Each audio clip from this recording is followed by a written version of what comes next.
let's see, what would you want people to know about sex trafficking? Like, what is there something that you think people assume about the people who have been sexually exploited?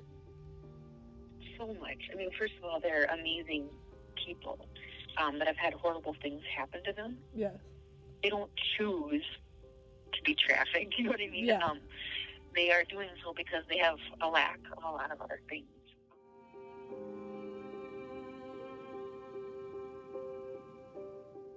What is sex trafficking? Sex trafficking is human trafficking for the purpose of sexual slavery. The sex exploitation is based on the interaction between the traffickers selling a victim to customers to perform sexual services. How does it happen? They target their victims and use forms of control and manipulation such as violence, threats, false promises, and more. In 2012, about 13,000 calls and 3,000 cases were reported to the National Human Trafficking Hotline. Now compared to 2017, about 26,000 calls and 8,500 cases were reported. Human trafficking earns a profit of about $150 billion a year, but $99 billion of that is just from sexual exploitation. 5.5 million children are victims of trafficking and forced labor. International Labor Organization estimated 24.9 million victims are trapped in modern-day slavery and 4.8 million of those are sexually exploited. Also, according to a 2017 State Department Trafficking Persons Report, there were 14,894 prosecutions and only 9,071 convictions for trafficking globally in 2016. You are not alone. You can contact the National Human Trafficking Hotline on the number above. There are many people and organizations more than willing to help you. I was able to get a phone interview with Beth Holger. She is the executive director for a nonprofit organization located in Minneapolis called The Link. Beth has over 15 years of experience in the field of youth homelessness and sex trafficking.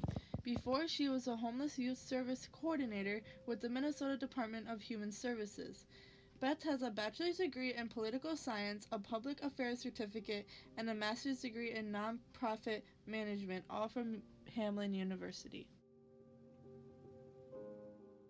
What is like a typical day look for you when you're working? Like, what do you usually do? Oh my gosh, there's no typical day. So in this line of work, it's very different because I guess hospitals are like this too, but we never close. We're open 24/7. Yep.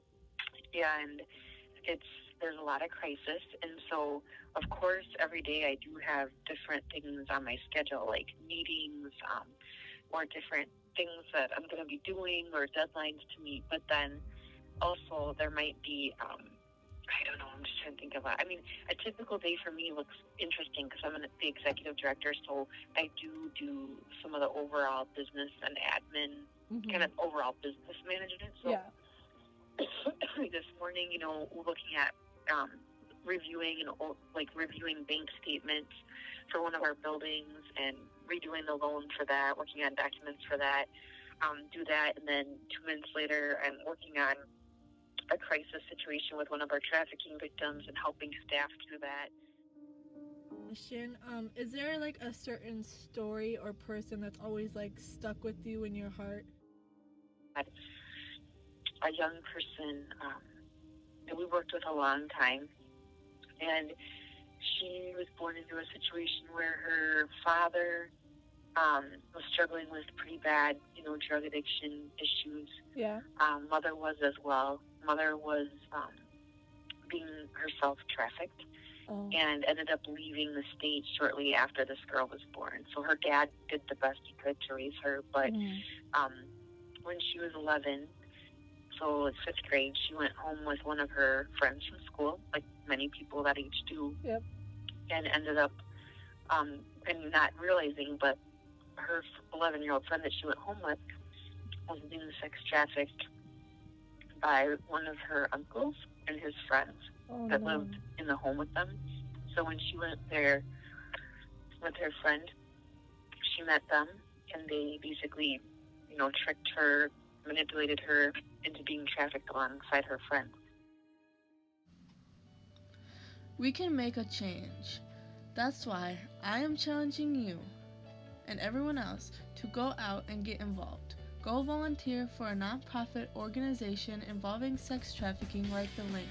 The littlest things can help the people who need it the most.